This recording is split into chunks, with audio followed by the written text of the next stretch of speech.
রবিবার পূর্ব বর্ধমান জেলার মেমারি 2 নম্বর ব্লকের সাতগেছিয়া 1 নম্বর গ্রাম পঞ্চায়েতের সাতগেছিয়া জীবন ঠাকুর লেন সংলগ্ন আলোর দিশারের উদ্যোগে স্বেচ্ছায় রক্তদান শিবির ও চক্ষু পরীক্ষা শিবির অনুষ্ঠিত হয়।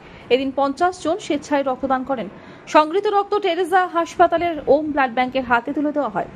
এদিন এই কর্মসূচিতে উপস্থিত ছিলেন ডাক্তার প্রবীর কুমার পাল, ডাক্তার ফিরদৌসি বেগম, অশেষ মুখার্জি, দীপ ব্যানার্জি সহ বিশিষ্ট ব্যক্তিবর্গ।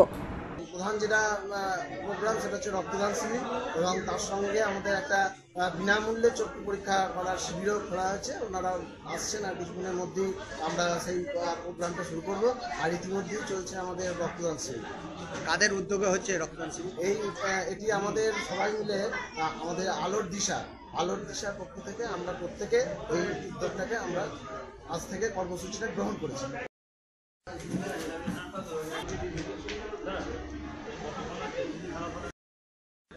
আজকে কোন জায়গায় এসেছেন দিদি? আজকে ঘরের মায়ের তলা এসেছি।